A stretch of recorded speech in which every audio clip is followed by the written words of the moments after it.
muito sério, mas gratificante da gente poder estar tendo esse momento aqui. Como o Douglas já falou, a temática do acampamento é como eu era antes de Jesus. E essa ideia de ser antes de Jesus não é só para quem estava lá fora, era um bêbado, aí deixou de beber e veio para a igreja. Todo mundo precisa ter um antes e um depois com Jesus. Até aqueles que nasceram praticamente num lar cristão. Então, nós precisamos ter a nossa história com Jesus, né? Nós cantamos uma música aqui que apenas um olhar, um toque, um encontro, a nossa vida ela é transformada. E o nosso irmão Rodrigo, que está hoje aqui conosco aqui, é um irmão que está tendo a sua vida transformada a cada momento, né, da sua história. E o irmão Rodrigo Alexandre, ele é um presente para nós, para essa igreja, é uma bênção de Deus. Há poucas semanas ele estava aqui sendo batizado, né, um momento muito emocionante. E o Rodrigo, ele tem uma história de vida muito impactante para os nossos corações. E nessa noite nós vamos conversar aqui um pouquinho, ele vai falar um pouco da história dele, compartilhar o testemunho de vida dele, aquilo que Deus fez na vida dele através de Cristo, né? Então eu quero convidar você não apenas a prestar atenção, mas abrir o seu coração, porque às vezes, irmãos, a gente passa por algumas coisas na vida e a gente acredita fielmente que é o fim do mundo, que não tem mais esperança para nós, que o mundo acabou. E esses testemunhos que nós temos ouvido aqui nesse acampamento nos mostram que quando Jesus entra na história há recomeço, independentemente das circunstâncias. Então abra o seu coração, porque eu creio que nessa noite o Espírito de Deus que já está operando aqui nesse lugar pode trazer algo novo e bom para você, pode transformar a sua vida. Nós estamos no fechamento do acampamento dos juniores, mas Deus pode te pegar nessa noite, você que não é junior, você que talvez tenha balançado na caminhada cristã, talvez você que ainda não experimentou desse Jesus, talvez hoje é a sua noite, é a sua data, é o seu momento. Então abra o seu coração para Jesus, né? Nos dê a sua atenção, mas dê o seu coração a Cristo, e aquilo que a gente vai estar compartilhando aqui possa fazer a diferença na vida de cada um. Nós vamos orar então, introduzindo esse momento. Vamos pedir para que o Espírito de Deus comunique a palavra hoje de uma forma diferente, viva, através da vida do nosso irmão Rodrigo. Senhor, em nome de Jesus, aqui nós estamos nessa noite prestando um culto a Ti. E o culto ao Senhor não tem a ver com liturgia, mas tem a ver com coração contrito e quebrantado na Tua presença. O culto não tem a ver com a forma, mas tem a ver com a entrega sincera, porque o Senhor disse que o Senhor procura só um tipo de gente: os verdadeiros adoradores, que o adorem em espírito e em verdade. E é esse culto que nós queremos oferecer a Ti, um culto que é verdadeiro, um culto que há verdade, um culto que há sinceridade, que há testemunho de vida, um culto que a palavra não é apenas um discurso retórico, mas é uma transformação dos nossos corações. E eu oro, ó Deus, para que nessa noite, através desse testemunho, dessa nossa conversa, a Tua presença seja perceptível, notória. Ó Deus, a Tua palavra, por meio do testemunho, possa transformar as nossas vidas e nos levantar para viver uma vida que glorifique o Teu nome. Ó Deus, e que haja nessa noite um encontro marcante com Cristo, para que irmãos aqui possam ter uma história do antes, mas agora tem o depois de Cristo, e o nome do Senhor sendo glorificado e exaltado em nome de Jesus. Amém e amém. Então está aqui o nosso irmão Rodrigo. Uma introdução rápida, Rodrigo, né? Rodrigo, como eu disse, foi batizado há algumas semanas, mas ele já estava frequentando a nossa igreja já há um bom tempo. Rodrigo, ele trabalha na escola no qual as nossas irmãs aqui, a Melissa, a Ana Paula, a Dulce, várias irmãs aqui da igreja, né? A Lúcia, a Alice, trabalha. E através dessa amizade, desse contato, de pedidos de oração de lá e de cá, o Rodrigo foi se aproximando, foi chegando, né? E hoje ele é um servo missionário de Deus. Só tem um problema, mas depois fica para a próxima aí, né? Enfim, mas o Rodrigo está aqui conosco servindo, e eu creio, Rodrigo, que essa noite também é um marco na sua vida, um início talvez de um ministério que Deus está colocando na sua caminhada, né? De um testemunho abençoado, de alguém que foi alcançado pela graça de Deus. E o Rodrigo, como você pode ver, ele é paraplégico, ele está aqui na cadeira, E Rodrigo, para começar a nossa conversa, você nasceu assim, com a paralisia? Conta um pouquinho para nós da sua história aí, como foi, você nasceu, cresceu, de forma breve, até chegar aí na questão da paralisia, e a gente já vai entrando dentro do testemunho. Boa noite a todos. Não, na verdade eu tive uma infância normal, né? Adolescência normal. Comecei a trabalhar com 15 anos. Trabalhei em metalúrgica, depois trabalhei no Mercadão. E em 2018, final de 2018, eu conheci a minha esposa, Valéria. 98. E a gente começou a namorar, aquela coisa, né? Vamos namorar escondido e tal, né? Porque a avó dela era brava. Então a gente começou a namorar escondido. Depois de um tempo, eu criei coragem, chamei uma galera para ir lá para ver se dá uma ajuda para me pedir para ela namorar em casa. Foi eu, minha mãe, meu cunhado, minha irmã, foi todo mundo. Fica a dica aí pra moçada aí, ó, leva, né, o camburão da fé aí para poder. Vamos lá, agora não tem como falar não, né? E a gente começou a namorar em casa, sim, mais ou menos final de 2019. E dia 20 de janeiro de 2000, não sei se algumas pessoas vão lembrar, tinha época da guerra entre bairros aqui em Ribeirão, e eu estava na casa dela. Cheguei lá, uma sobrinha dela estava querendo comer um chocolate, e eu falei, não, eu vou lá então buscar um chocolate. E na época eu fumava cigarro, não gostava de fumar na frente da avó dela. Fui lá, comprei o chocolate, fumei o cigarro. Na volta, eu estava de bicicleta, aí no Quintino 2, e eu escutei um disparo de arma de fogo. Quando eu olhei para trás, eu peguei, eu não vi quem que era, não vi. Ele só falou, não olha para mim não, seu pi, né? É aquilo ali, ó. Mas aquilo ali mesmo. E não olha pra mim não, você é do Simeone? Eu falei que não, você é? Não. Levanta a camisa. Levantei a camisa para ver se estava desarmado.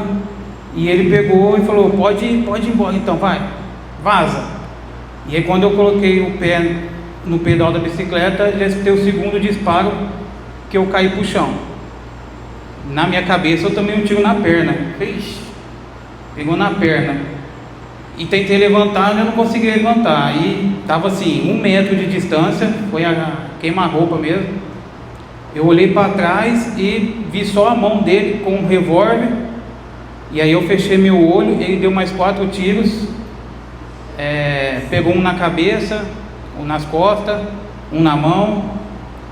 E eu com a cabeça assim, a perna na calçada, o tronco para a rua. Eu só via a bala batendo no asfalto, ia no meu rosto. E aí eu pensei, agora vou morrer, e um desespero assim, um cheiro de flor. Eu falei, já tá no velório já. Já deu ruim aqui, não vai dar certo não. E fiquei caído lá, e muito sangue na cabeça, muito sangue. E para mim o tiro ainda era na perna, não tinha a noção da gravidade. E foi quando chamaram o resgate, e aí fez uma rodinha de gente e tal, para ver o que está acontecendo. E aí chegou o resgate, e aí já começa a ver onde que tem vaga, qual hospital teria vaga. E aí falando toda hora, estado grave, e eu vendo tudo. Então, nesse período você estava consciente, você não chegou a ficar inconsciente? Não, eu escutando, vendo. Tudo. Quantos anos você tinha, Rodrigo, quando aconteceu isso? Faltava 4 dias para me fazer 20 anos. Entendi. E aí eu lembro que o enfermeiro do resgate pega uma tesoura e vai cortando, né? Corta a camiseta, para saber onde que é o ferimento, para onde que foi, se a bala passou, se a bala ainda estava ali. E na hora que cortou a bermuda, eu pensei, que cueca que eu tô aqui agora. Ele tava com a cueca, né? A cueca, meu Deus do céu. E aí entramos no resgate. E aí tocando o resgate. E eles colocam um negócio no dedo. Sim. Para ir escutando o batimento. E deitado no resgate ali, indo pro hospital. Assim, com muito medo mesmo assim. E eu tinha uma luz na minha cara assim, e eu ficava, não olha pra luz, porque se eu morrer, se eu ficar pra luz, eu tô morrendo. Mas ao mesmo tempo eu ficava, não fecha o olho, se você fechar o olho também você vai morrer. E foi muito desesperador. E eu acho que passou numa lombada, não me lembro. Quer dizer, nem tava pensando em nada. Sei que tipo, deve ter passado numa lombada e aquele negocinho do dedo saiu. Aí tava de repente e fala assim, ó, quando você tá para morrer, você passa, sua vida passa na sua frente. E então eu falei, não vou pensar em nada, né? Só que quando você fala isso, aí você pensa em tudo. Eu lembrei do meu cachorrinho pequenininho e falei, hoje é o dia mesmo. Dia 20 de janeiro de 2000 vai ser a data da morte, né? E aí chegamos no hospital, tudo, a minha tia já estava lá, que ela hoje aposentada de enfermagem. E todo momento falava, ó, estado grave, estado grave, estado grave. Mas na verdade eu acho que era mais por conta do tiro nas costas, né? Que até então eu não sabia.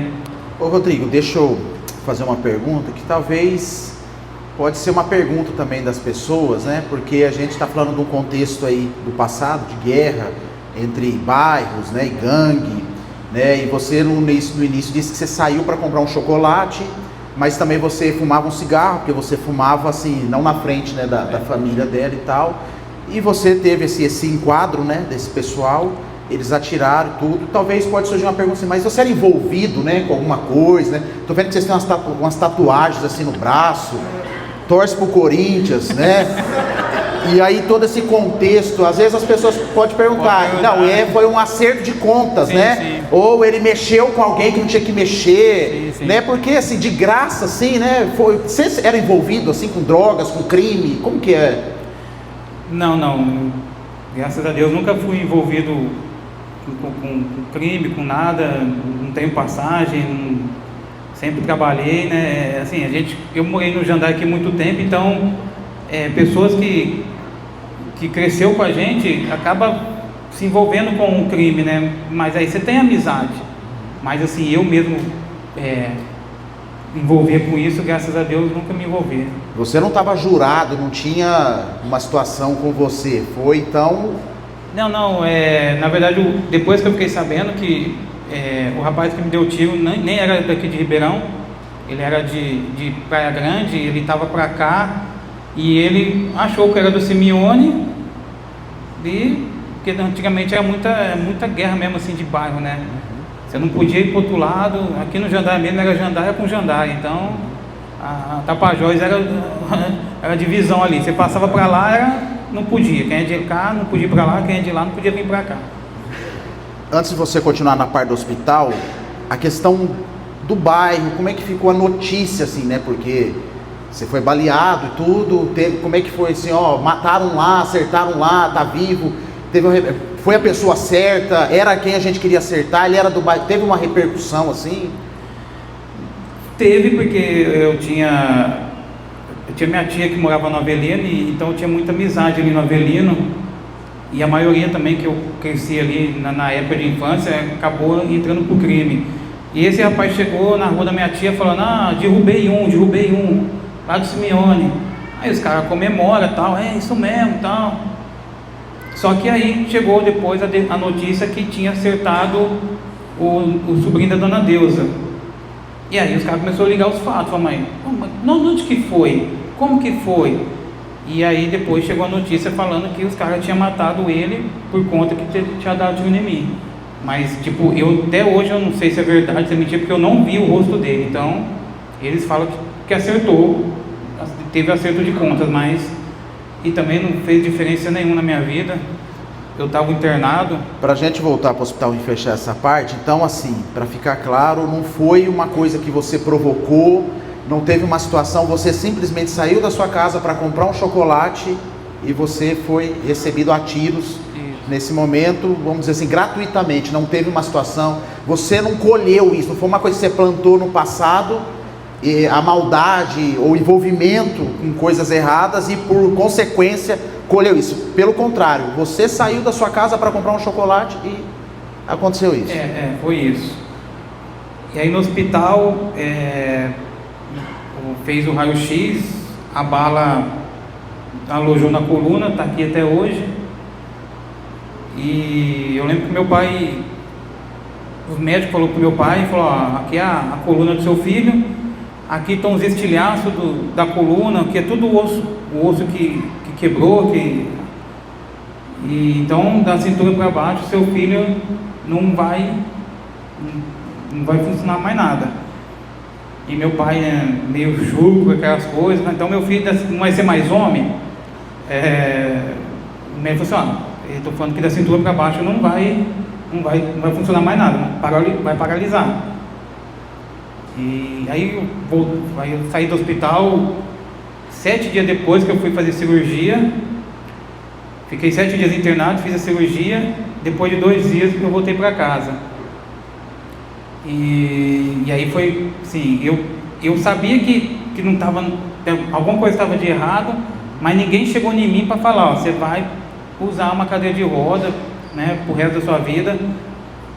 Então assim, eu não ficava sentado, eu ficava só deitado, fiquei tomando banho de cama assim mais de um mês. E se colocava eu sentado assim, eu não tinha esse controle, eu caía para frente, eu não conseguia ficar sentado. Mas até então você tinha uma expectativa de que era algo passageiro ali que poderia, né, voltar. Esse diagnóstico foi dado ao seu pai, né, mas não foi passado para você. Sim. Eu já percebi que alguma coisa não estava legal, porque eu não sentia as pernas mesmo, né? Não sentia, não mexia, não fazia nada. Então eu falei assim, não, alguma coisa vai acontecer aqui. E depois, mais ou menos de um mês, meu pai chegou com a cadeira de roda, achou que eu ia meio ficar, irritado ou revoltado. E chegou com a cadeira de roda, não filho, é só por um tempo.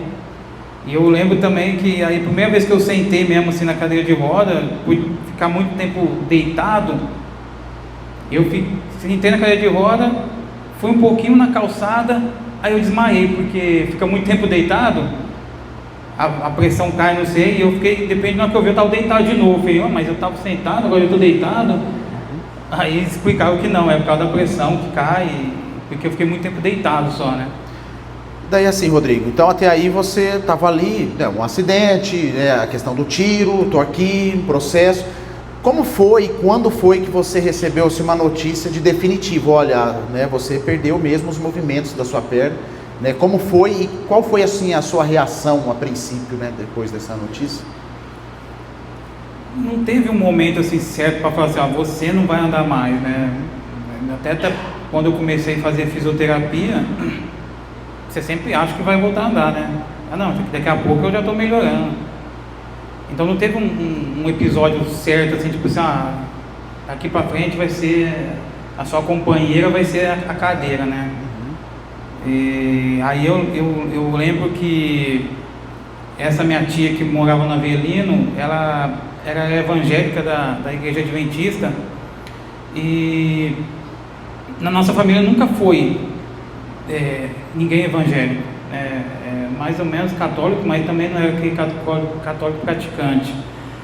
Então a minha tia ia quase todo dia fazer oração, cantar louvor, e eu esperava ela todo dia também, ela indo lá para a gente fazer essas orações, porque na minha cabeça tinha fé e eu não tinha, né? Ô tia, reza para mim, porque eu acho que eu não tenho esse acesso a Jesus. Essa é uma boa colocação. Então, nesse período você não tinha assim fé, espiritualidade, uma prática religiosa, né? Não tinha. Eu pedia para ela porque eu achava que ela estava mais próxima de Deus, e eu não. Eu nunca fui na igreja, então acho que não vai adiantar eu pedir, porque ele não vai me ouvir, vai ouvir ela que está lá dentro, né? Então ela me ajudou muito nessa parte espiritual, assim, de comunhão com Deus, assim. E eu acho que foi o começo de tudo. Eu agradeço muito ela, não está mais aqui hoje, mas eu agradeço muito, muito, que ela me ajudou muito. Foi uma semente já sendo plantada ali, né, naquele início. Ô Rodrigo, assim, você disse que não teve uma data assim que alguém chegou e disse, mas você foi vendo passar os meses, né, os dias, e assim, você foi chegando à conclusão. A gente percebe hoje, né, que o mal do século, né, a depressão, a ansiedade, né, são as doenças emocionais. E quando a gente passa por algum trauma, alguma situação específica, ainda mais no seu caso, né, que você estava diante de uma situação de injustiça, né, porque você não provocou essa situação, e além da situação de justiça, agora você está paraplégico.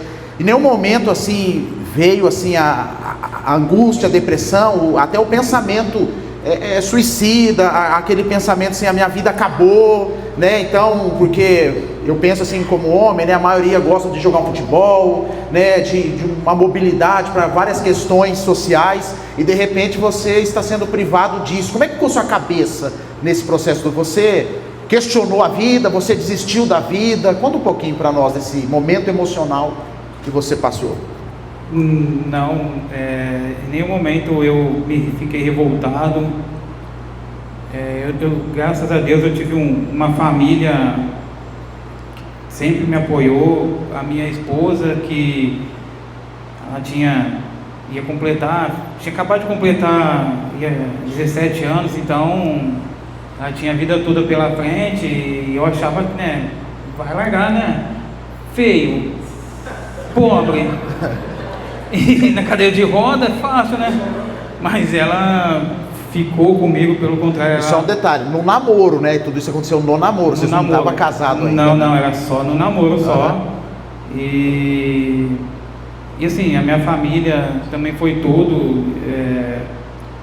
Só tenho a agradecer a Deus também pelos meus pais, que eles fizeram por mim, minha esposa. E aí, em agosto de 2000, eu consegui uma vaga no hospital Sara Kubitschek, que é referência na reabilitação aqui na América do Sul. E todo mundo achou que eu ia para lá e ia voltar andando. Eu fiquei 30 dias internado, fui eu e meu pai de avião. Lá em Brasília, né? Em Brasília. E aí meu pai só me internou, voltou, e eu fiquei sozinho lá 30 dias, só que assim, eu fui para lá, eu não conseguia pôr um sapato sozinho, não conseguia sair da cama para a cadeira sozinho, não conseguia fazer nada sozinho. E eu voltei de lá fazendo tudo sozinho. É bom você tocar nesse assunto, porque assim, irmãos, a gente pensa, às vezes o Rodrigo vem aqui buscar o Enzo, a gente fica pensando, a primeira vez que eu vi o Rodrigo, eu fui lá ajudar ele lá, e ele falou, não. Eu falei, mas quem que trouxe você para pegar o Enzo, né? Então o Rodrigo, irmãos, ele dirige o carro dele, ele pega a cadeira dele no porta-mala, às vezes no porta-mala, às vezes dentro, ele mesmo vai lá, pega, ele faz tudo sozinho, ele trabalha, ele toma banho, ele tem vida social, ele tem vida matrimonial e sozinho, e tudo isso, Rodrigo, tem a ver com essa reabilitação que você fez em Brasília, é isso? Essa desenvoltura tem relação direta com esse tratamento. Sim, ali você aprende a ser independente, né? Então você tomar banho a hora que você quer, você sair da cama a hora que você quer, você fazer as coisas a hora que você quer, porque antes de eu ir para lá, vamos tomar banho, aí tinha que esperar alguém me ajudar, pôr na cadeira de banho, tudo. E aí quando eu fui para lá e voltei assim, fazendo tudo sozinho, só que muita gente ficou frustrada, né, porque achou que eu ia voltar de lá andando, e eu cheguei na cadeira de roda, mas não adiantou nada ir lá, né, mas na verdade foi essencial esse um mês que eu fiquei lá internado lá. E parece que lá também você chegou então com o diagnóstico do primeiro médico, que mostrou para o seu pai lá, olha, daqui da cintura para baixo ele não vai, né, mais ter funcionamento, tudo. E lá a gente, né, pelo que você está contando, algumas coisas foi acontecendo, tudo. E lá o diagnóstico mudou. Como é que foi essa situação aí? Então, quando o médico aqui em Ribeirão, no HC, falou pro meu pai que a coluna estava tudo estraçalhada, aqueles fragmentos da coluna, eu não sabia disso. E lá, antes de você ter alta, faz uma comissão com a equipe médica, fisioterapeuta, neuro, um monte de médico. E ele mostrou meu raio-x e falou: aqui está sua coluna, a bala alojou aqui, mas não pegou nada, ela só queimou a sua medula. E aí quando eu voltei para cá, que eu mostrei para meu pai, para minha mãe, falei, e aí minha mãe falou assim: não pode ser, porque o médico aqui falou que a sua coluna estava toda despedaçada, tudo em caco. E aí a gente viu, tem um raio-x lá, que a coluna está perfeita, é só a bala que queimou a medula que transmite os movimentos para a perna. Então, sem eu saber ainda, mas ali já Deus já estava trabalhando desde quando eu tomei tiro, né, até antes, mas ali já era os milagres que Deus foi fazendo na minha vida. E Rodrigo, falando um pouco de família, né? Quando aconteceu a situação, você namorava, e aí a Valéria, nesse processo todo, e aí vocês casaram, né?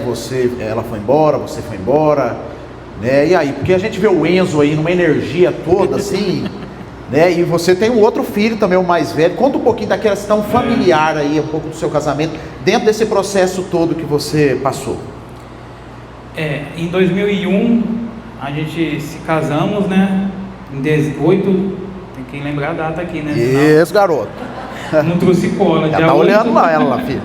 8 de dezembro de 2001, a gente se casamos e foi morar com meu pai mesmo. Ela já estava comigo lá já, né? E a gente só oficializou o casamento, só que a gente morava ainda lá com meu pai. Era um quarto com banheiro de favor. E aí em 2002 ela suspeitou de gravidez e o médico tinha falado que não ia, não, você não tem chance, né? E aí em 2002 ela suspeitou de gravidez e a minha tia trabalhava no postinho aqui no Marinsec, né? Foi pegar o resultado do teste, né? E tava eu e meu irmão ali de menor, e eu era de menor ainda, e quando minha tia veio chorando já: ó, você vai ser pai. E eu não sabia o que eu ia fazer. Moeda de favor. Eu ia pro meu irmão e falei: você quer ser o padrinho? E ele com 17 anos falou: eu quero, então tá bom. E assim, mas na minha cabeça era muito assim, a ficha demorou muito para cair, para saber que... E aí, quando ela chegou, ela estava fazendo um bico assim de faxineira, e ela chegou lá em casa, e ela falou: agora tem que falar pro seu pai. E a gente já morava de favor. Eu falei, e ela falou assim: eu não vou não, vai você. Aí eu falei: não, tá, eu vou. E eu achei que meu pai e minha mãe ia ficar, né? Não, pelo contrário, meu pai começou a chorar muito. E foi uma alegria assim, quando ficou sabendo que ela estava grávida. E aí em 2003, dia 26 de fevereiro de 2003, nasceu o David, ele tá ali, meu filho. São Paulino também, igual o Enzo? Graças a Deus, corintiano. Aí. Não, o Enzo não vai mudar ainda, Vai. tá. Deixa ele. E ele nasceu em 2003. E assim, eu sei que teve pessoas que até duvidou que esse filho era meu, né? Mas como ela estava comigo desde de tudo que aconteceu, é uma confiança até hoje, então entrou no ouvido, saiu no outro, tá tranquilo. Muito bem, você disse que ela estava fazendo um bico nesse período, você também, assim, porque a vida profissional, ela fica um pouco mais prejudicada, e nós estamos falando do começo dos anos 2000, as leis não eram tão incisivas como de hoje, né? Nessa questão de vagas, né, para quando você tem uma paralisia, uma situação, tinha, mas não era como hoje, assim, uma ênfase maior. E aí, assim, você agora é casado, pai de família, jovem, morava então até de favor, mas assim, hoje eu tô te vendo aqui um rapaz, né, robusto, né, bonito, né, você tem o seu carro, você tem o seu trabalho, você tem uma vida assim, né, uma vida boa, uma vida né, diante de Deus, assim, confortável, vamos dizer assim. Mas e aí, assim, conta um pouquinho da sua trajetória profissional, porque assim, agora você se encontra casado, com ela grávida. Sim. E aí, o pai ficou junto, foi o padrinho que você convidou, você trabalhou, não trabalhou, como é que foi essa questão, Rodrigo? Não, eu tentei um benefício pelo INSS, e eu lembro que na primeira perícia, ele olhou para mim e falou assim, não, você tem condição de trabalhar. E fui, acho que umas 2, 3 vezes negado o benefício. E aí eu comecei a fazer artesanato de gesso, fazia gesso, já vendia até tempero, esses temperinhos que vinha 10 temperos, batia de porta em porta, vendia, e eu acho que era o melhor vendedor, porque acho que ficava com dó, né? Vou comprar dele, porque senão, coitado. E aí sim. E aí em 2006 abriu concurso na prefeitura, e aí eu lembro que era R$30 a inscrição, e eu não tinha esse dinheiro. A minha tia, que era enfermeira, tudo, ela falou, filho, vou te dar R$10 e tal para te ajudar. E aí o meu irmão falou assim, ó, você vai fazer o seu melhor? Eu falei, com certeza. Ele falou, então eu vou pagar a sua inscrição e não vai fazer o que você tem que fazer, faz o seu melhor. Prestei concurso em 2006, em 2007 fui chamado, graças a Deus, na prefeitura, e estou até hoje lá na Castroviejo. Comecei lá em 2007, mas assim, eu ia de van, ainda morava, não, aí em 2007 também, meu pai sempre frequentou boteco, né, aqui no Jandaia, e tinha um cara lá que estava querendo ir de uma casa lá no Paiva, que antes era Baixadão. Não, Geraldo, compra essa casa, tal, vai daqui, vai dali. Meu pai, não tem dinheiro não, eu parcelo pra você, tal. E aí, parcela o quê? Quanto você quer? Quero 5 mil. Parcela em 50 de 100. Aí meu pai chegou com essa conversa lá em casa, minha mãe falou assim, não, você vai ficar com a casa pro Rodrigo, porque... E aí eu comecei a trabalhar na prefeitura, eu já fiz o consignado, quem trabalha na prefeitura vive de consignado, né? Quem se não fosse consignado para nós, né? E aí a gente conseguiu pagar a casa já à vista, já fiz os muros tudo, né? E em 2008, em janeiro de 2008, eu mudei para nossa casa, graças a Deus. Que é a mesma casa que você está até hoje. Né? Hoje eu não estou porque eu aluguei lá e vim morar perto dos meus pais faz 4 anos. Mas a casa é minha lá, né? E então, vamos lá, recapitulando.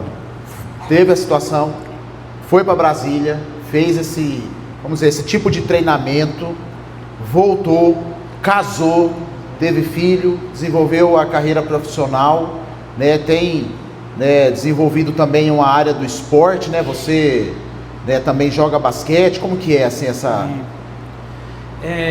Mais ou menos em 2005, 2006 eu conheci o basquete de cadeira de rodas. O Daniel tá aí, já tá demorando para ir lá, hein?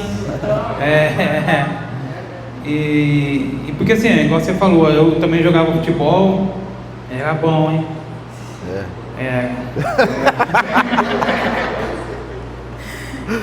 Então assim, você acha que a vida você não vai poder fazer mais nada, né? E quando eu conheci o basquete de cadeira de roda, eu falei assim, não, eu posso também fazer qualquer esporte, né? E hoje tem vários esportes, né? Daqui a pouco vai começar as Olimpíadas e logo depois a Paralimpíadas, né? E você vê que tem muito esporte adaptado. Falta um pouco de como é que fala? Mais ajuda, incentivo, né? De incentivo, porque tem muitas pessoas dentro de casa que pode estar indo para o esporte e não sabe, né, que não tem incentivo nessa parte. E aí voltando em 2000 mudei para o Paiva, eu, minha esposa, meu filho mais velho. Em 2011 eu tirei minha habilitação, porque tem que tirar de novo a habilitação especial. Comprei um Monza e era verde, nossa, doía, hein? corintiano andando de Monza verde. E ficava caro para mudar a cor, né, no documento. E era um Monza, depois eu apelidei de azeitona. E, em 2011. Em 2012, dia 26 de maio de 2012, nasceu aquele ali. A cara dele. E nasceu no ano do Mundial, né, da Libertadores. Né, era para ser corintiano, né? Aí. Ô Rodrigo, a gente já chegou num momento do papo aqui que parece que tudo deu certo, assim, tirando assim a questão do acidente, da paralisia, mas assim, você foi reconstruindo a sua vida e você chegou 10 aqui, foi assim sempre ou assim, as lutas acabou ali, continuou, como é que ficou assim? Que eu tô vendo você aqui, né, num tom leve, né, falando acerca da vida, então assim, eu conversando com você parece que tá tudo certo, ou teve mais luta nesse processo todo aí? Em 2012, também, dia 6 de dezembro, eu perdi meu irmão assassinado. Quem é do Jandai aqui talvez vai lembrar dele. Ele chamava Maxwell, mas todo mundo conhecia ele como Indião. Ele batizou meu filho, na católica, ele batizou no domingo, e na quinta-feira estava eu, a minha esposa e o Enzo era pequenininho, bebê. Ele estava lá no Savenhago fazendo despesa. Na hora que ia começar a passar a compra, a minha irmã me ligou, a mais velha, falou assim: ó, onde você está? Eu falei: estou aqui no Savenhago. Ó, vai lá no Jandaia, porque estão falando que deu tiro lá e parece que acertou o Max, mas na verdade ele já tinha morrido, né? E aí eu falei para a moça do caixa: ó, para, não, mas depois você vem aqui buscar. Eu falei: não tem tempo. E eu vim muito tranquilo de lá para cá, e pela Javari, e na hora que eu olhei para baixo assim, aqui na pracinha aqui, ó, eu ouvi um monte de polícia. Aí eu falei: nossa, mataram meu irmão. E aí duas cenas que não me saem da cabeça.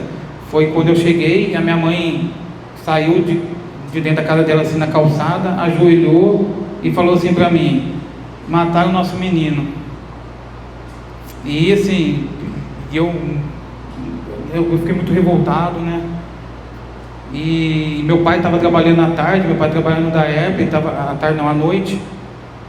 E ele chegou, e não sei se ele não sabia mesmo da verdade, ou se ele estava meio em choque. Ele falou assim: cadê o Max? Onde está o Max? E então assim, foi muito difícil essa perca, porque tem uma irmã, uma caçula, ela era depois, né? Ele era mais novo que eu e que meu irmão ali, então foi muito difícil mesmo. Então você teve que enfrentar essa dor, que acredito que até hoje você enfrenta, né? Mas como você está falando sobre família, né? E aí como é que ficou depois, né? Sua casa, o seu lar, né? O seu pai, sua mãe, seus irmãos, né? A partir daí vocês conseguiram seguir em frente? Aconteceu mais algum tipo de situação? No começo foi muito difícil. Primeiro Natal, primeiro dia das mães, primeiro dia dos pais, a gente sofreu muito com a ida dele. Ele ia fazer 22 anos. E para o meu pai e para minha mãe, imagino que foi muito difícil, porque já tinha eu, né, baleado, e agora esse outro filho deles, só que dessa vez foi assassinado mesmo. E a gente foi indo, foi melhorando aos poucos, você vai acostumando, né?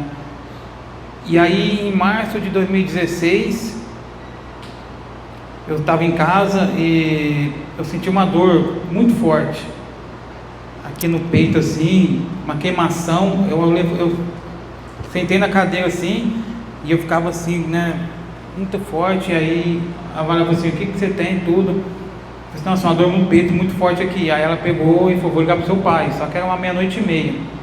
E aí eu peguei e falei assim: não, tá de madrugada, vai passar. E melhorou. E eu dormi. Aí era umas 4 horas da manhã de novo, eu já acordei com a dor de novo, rasgando o peito. E aí ela falou assim: vou ligar pro seu pai, porque você tem que ir pro hospital. Chegando no hospital,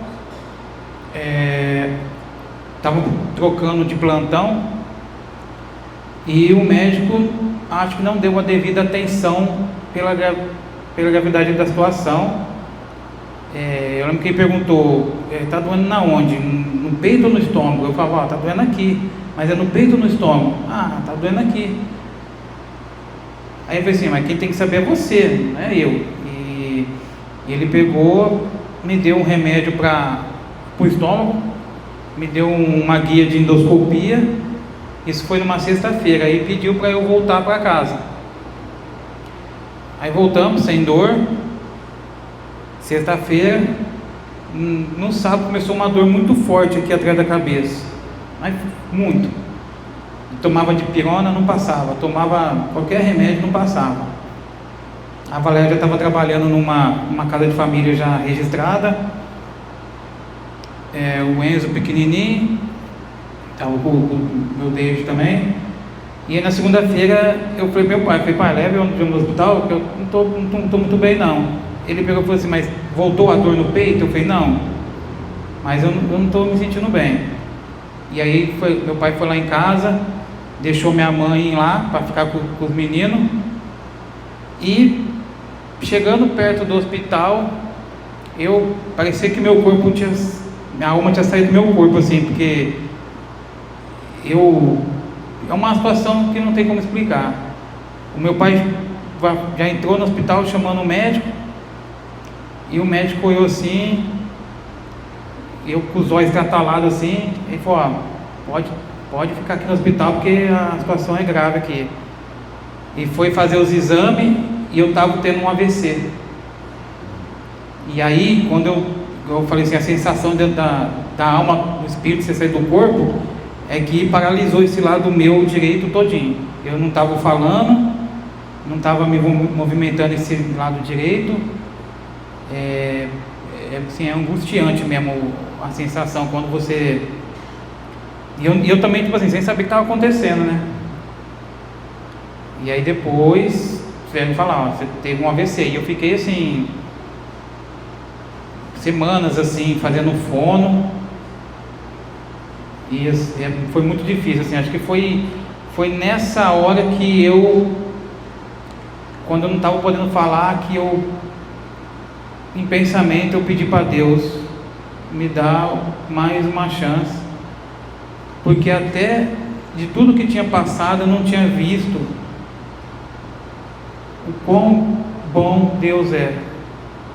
E ali eu pedi para Ele, deixa eu ver meus filhos crescerem, deixa eu aqui mais um pouco. Eu pensei muita coisa com Ele. Você lembra quanto tempo assim, você ficou sem conseguir falar assim? Quase um mês mais ou menos. Sem falar nada? Você tentava falar, né? Eu ficava mesmo assim. E o corpo do lado direito paralisado? Paralisado. E inclusive teve duas amigas nossas lá da escola, a Yane e a Rose, foram me visitar. E elas falam para mim até hoje, falam, quando eu te vi no hospital, eu achei que você saiu de lá chorando. Falei, não, o Rodrigo não vai escapar dessa. E fazendo fono, fisioterapia, terapia ocupacional, todos os dias fazendo, e aí foi voltando o movimento, a força do lado, a fala ainda tem hora que dá uma travada, porque a sequela fica. Essa mão direita minha, o braço, eu não sinto igual a outra mão. A sensibilidade não é igual. Entendeu? Então você passou por mais esse trauma, essa situação de saúde, mas aí acabou os problemas então. Aí o problema passou a ser só do dia a dia mesmo, pagar conta, né? Ou não? Teve mais alguma situação? Teve mais. Eu acho que vocês estão... Eu acho que teve mais. E em 2017, eu acho que foi em 2017, minha irmã foi diagnosticada com câncer e em 2018 ela veio a falecer. E aí foi a segunda perca familiar, assim, que é a mais velha. E então, assim, a gente começou a ver a família indo pro ralo. né? E também muito triste, assim, muito complicado. Essa fase assim de luto é bem complicado. E foi diferente do meu irmão. Sim. Do meu irmão foi muito trágico, né? Da minha irmã a gente já estava até meio esperando. Falei, mas tá esperando, a gente pode estar esperando, mas a gente não está preparado, né? Mas eu vi que minha mãe também já ficou muito para baixo. Meu pai se revoltou muito com Deus. E querendo ou não, dá para entender um pouco, né? 2 filhos, sim, um na cadeira de roda, mas assim, hoje ele sabe que Deus não é só com essas coisas boas, né? Hoje ele vê diferente. Então daí a parte de enfermidade, luto, acabou aí, ou não? Ainda não? Ainda não. Em 2022, acho que foi em março, se não estiver enganado, meu irmão tá ali. Ele foi diagnosticado com leucemia e já ficou internado ali para ir para o HC Campos. Em 2020, esqueci de pontuar isso, em 2020 meu pai precisou fazer 3 pontes de safena. Então você pega uma veia da perna, põe aqui no coração, tá tudo certo. Só que infeccionou a perna, ele tem diabetes, e aí amputou a perna dele também. Então hoje é 2 cadeirantes lá, tem que ter mão dupla aí na casa, semáforo, tudo. Não bate uma cadeira na outra lá. Em 2020 aconteceu isso com meu pai. Em 2022 meu irmão foi diagnosticado com a leucemia em março, e em julho a minha mãe veio falecer. Ele estava internado lá no HC, e assim,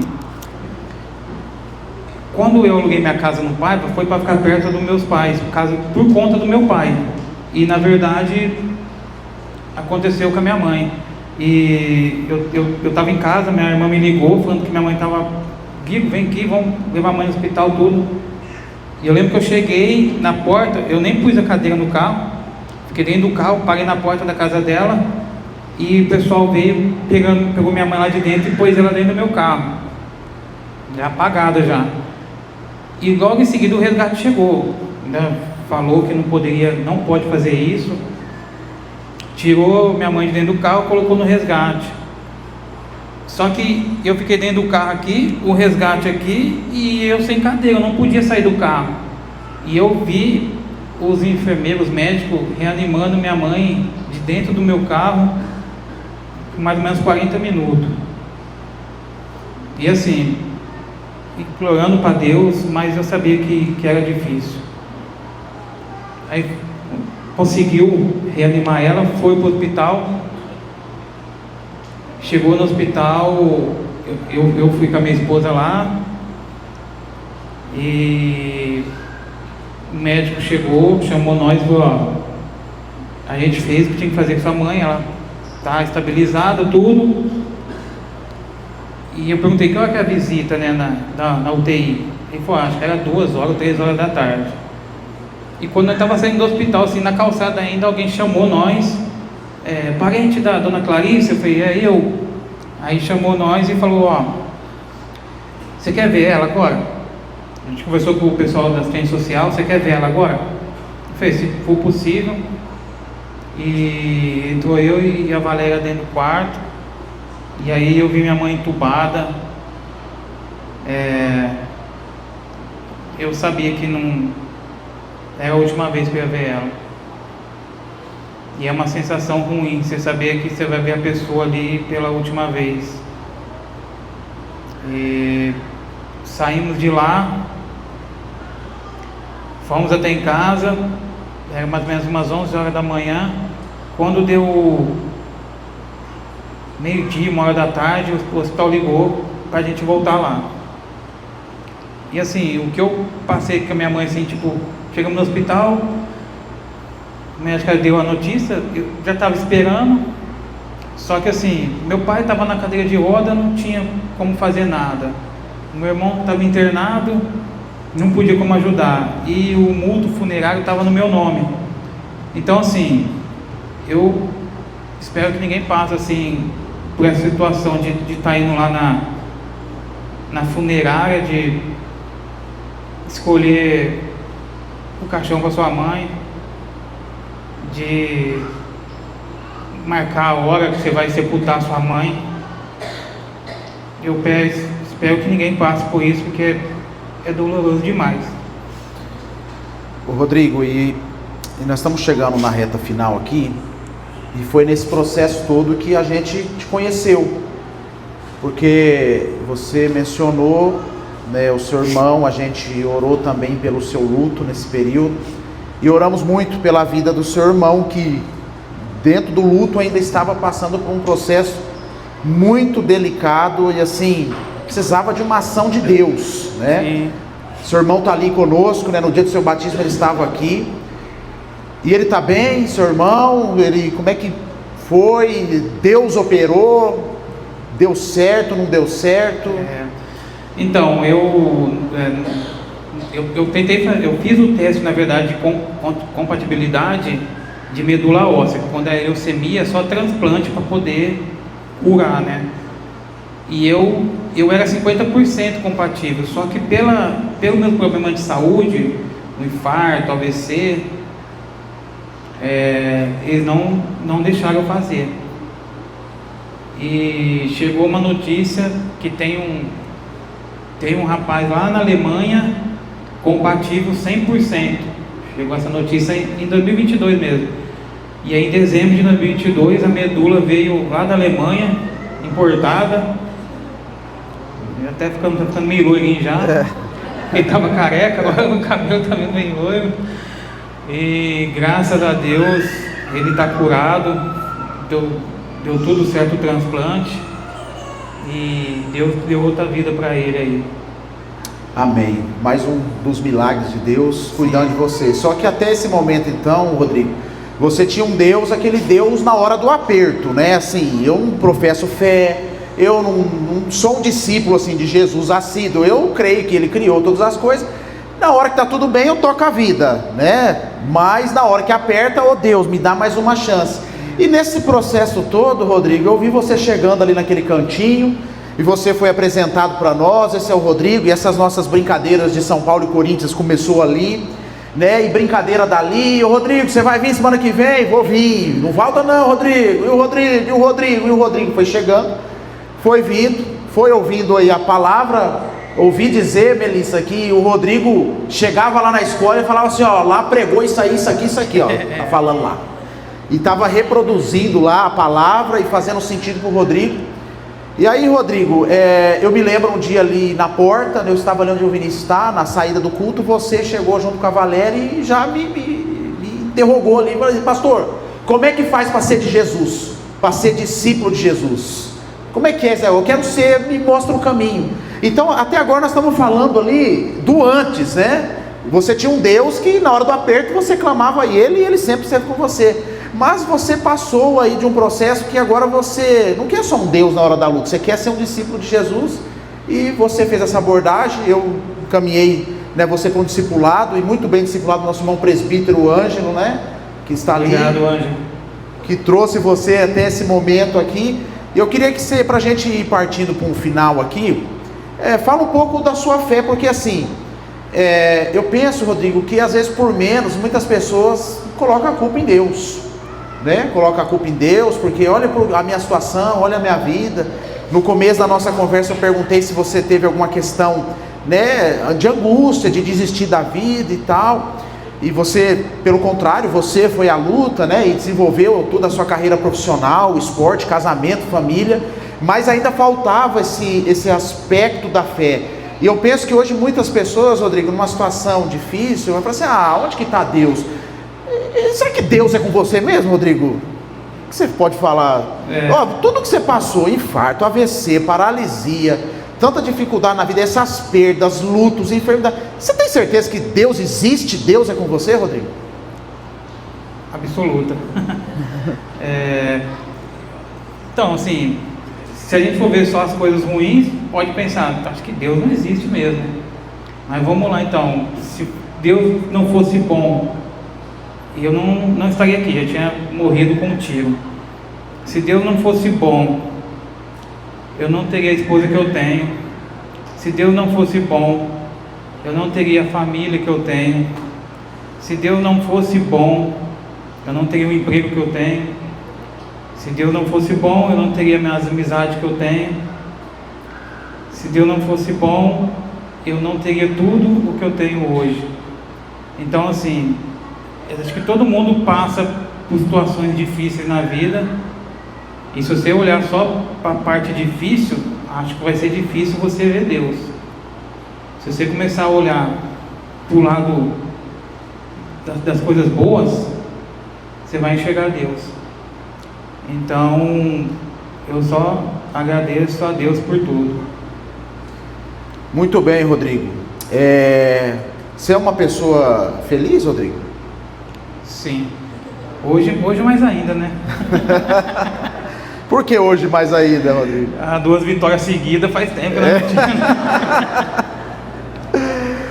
Irmãos, a gente teve esse bate-papo aqui, e a ideia era trazer um bate-papo meio descontraído, porque não tinha como ser diferente, sabe por quê? Porque o Rodrigo é feliz. O Rodrigo é feliz. Presta aqui. O Rodrigo, ele é feliz porque ele tem Jesus no coração dele. O que aconteceu ao longo desses 20 e poucos anos é que Jesus conhecia o Rodrigo, mas o Rodrigo ainda não conhecia Jesus. Mas o que aconteceu nesses últimos 2, 3 anos, Rodrigo? Você passou a conhecer Jesus, né? E quando a gente olha para ele, ele olha para nós, a nossa vida é transformada. Então, queridos, essa é a história do Rodrigo. Tem muita coisa que a gente abreviou aqui por questão do tempo, mas eu queria aproveitar esse momento, né, que nós estamos aqui, convidar o Ministério de Louvor, já vim se preparando aqui, porque assim, irmãos, a vida não é fácil para ninguém, a vida é difícil para todo mundo, e se eu abrir o microfone para todos aqui testemunhar, só luta todo mundo tem, mas há um Deus, irmãos, que pode transformar o nosso coração e a nossa vida. E talvez você não tenha experimentado da beleza de Deus, da profundidade de Deus, porque em algum momento na sua vida você parou nas circunstâncias. Talvez você olhe para o testemunho do Rodrigo e pode falar assim: não, a minha vida está pior. E pode estar mesmo, né? Porque aqui não é uma competição de testemunho. Mas, irmãos, independente da circunstância que a gente passa, há um Jesus, há um Deus que se importa conosco, e Ele quer fazer uma história diferente na vida de cada um de nós, para que a gente tenha um antes e um depois. E talvez você não tenha uma história como a do Rodrigo, cresceu no ambiente de igreja. O máximo de dificuldade que você teve, talvez foi tirar uma nota baixa numa prova, falando diretamente para alguns jovens, adolescentes. Ou talvez você enfrenta problemas dificílimos, você tem um diagnóstico negativo em cima da sua mesa. Talvez você está experimentando um processo difícil de luto, um processo difícil de depressão, de doenças do coração, da alma, da mente. Eu não sei o que você está passando, mas eu sei, irmãos, de uma coisa, que o mesmo Jesus que transformou a vida do Fernando, para quem estava aqui no sábado de manhã, que o Fernando tinha um antes, bem difícil, e Deus colocou uma Patrícia na vida do Fernando, Deus colocou um sogro, uma padaria na vida do Fernando, e usou isso de ferramenta para a transformação dele. E o Fernando, em lágrimas aqui ontem de manhã, ele disse com muito orgulho que hoje ele é um diácono dessa igreja, e aquilo me emocionou, porque ele entendeu o propósito de Deus na vida dele. À noite nós tivemos aqui o Rodrigo, para quem ouviu o testemunho do Rodrigo, eu não vou entrar nos detalhes aqui, irmãos, que é tenso, é pesado, mas é alguém que tinha tudo, mas tudo para dar errado, mas há um Deus que olha para as coisas loucas desse mundo e transforma e liberta para confundir as sábias. E transformou a vida do Rodrigo, fez dele um missionário apurado na presença de Deus, alguém que tem um amor no coração, que é a marca principal do Evangelho. Pela manhã nós ouvimos aqui a história da Eliana, e ela abreviou, porque eu sei de mais coisas aqui, de lutas e mais lutas que essa irmã passou. Mas a irmã está na batalha da vida, cuidando dos seus 2 filhos, honrando a Deus. E sabe uma coisa que me impactou, Melissa, na fala dela? O dia que ela estava em casa, na pandemia, não podia sair, não tinha ajuda de ninguém, a filha com febre, o menino enfermo, ela começou a orar por volta da meia-noite, 11 horas, ela parou às 7 da manhã, até a febre abaixar. Nós estamos falando de fé. Ela é especial, ela é diferente? Não, mas há um Deus que um dia olhou para ela e capacitou ela. E aqui está esse monstro sagrado aqui, ó, essa lenda viva, essa bênção de Deus, que tinha tudo, irmãos, para se revoltar contra Deus, para se revoltar contra a vida, contra a família, que mesmo sem ter uma vida como discípulo de Jesus ao longo desses 20 anos, Deus cuidou dele, preservou a vida dele, e o trouxe até aqui. Ele foi discipulado, e hoje ele é um missionário nas mãos do Senhor, alguém que ama Jesus Cristo, alguém que é alegre, alguém que vive a vida para Deus. É o Jesus que transforma. Eu não sei como é que está o seu coração, como é que está a sua história. Eu poderia citar vários aqui, mas eu quero orar pela sua vida, orar por você. Talvez você está desanimado na caminhada. Talvez você é de igreja, mas não de Jesus. Ô pastor, sou de igreja, tem carteirinha, ó, 1850, desde lá, do século passado, retrasado, eu sou de igreja. Mas não é de Cristo, não teve a sua alma atravessada pelo Evangelho. Porque o que muda a gente não é 4 paredes. O que muda a gente é o Evangelho de Jesus Cristo, que transforma o nosso coração. E Paulo, melhor dizendo, João, quando escreve as suas cartas, a carta de Apocalipse, inspirado por Cristo, na voz de Cristo ali, ele tem uma frase que ele termina para cada igreja: aquele que tem ouvido, ouça o que o Espírito diz às igrejas. Há uma palavra de Deus, irmãos, anunciada aqui nessa noite. Qual é essa palavra? Que a minha vida e a sua vida tem jeito. Jesus está aqui, Ele quer transformar a nossa história, mas eu e você precisamos dar um passo de fé. Nós precisamos dar uma resposta para Jesus diante da palavra ministrada, da palavra viva, pregada, que nós ouvimos todos esses dias aqui. E nós vamos cantar o louvor, que é o tema do acampamento, que fala de uma dependência de Jesus. Fala que antes eu tinha uma vida, mas agora eu tenho outra. Eu vou pedir para o Fábio já apagar as luzes, a igreja se colocar de pé, e eu quero orar pela sua vida. Pastor, esse negócio é comigo, eu quero ser de Jesus, eu quero ter alegria em Jesus, eu quero ter minha vida transformada, eu quero ter uma vida com significado. Eu quero te convidar aqui, a vir aqui na frente, nesse espaço aqui, que nós vamos orar. Eu e o Rodrigo vamos estender as nossas mãos, e nós vamos orar pela sua vida, para que esse mesmo Jesus que guardou o Rodrigo em 2000, daquele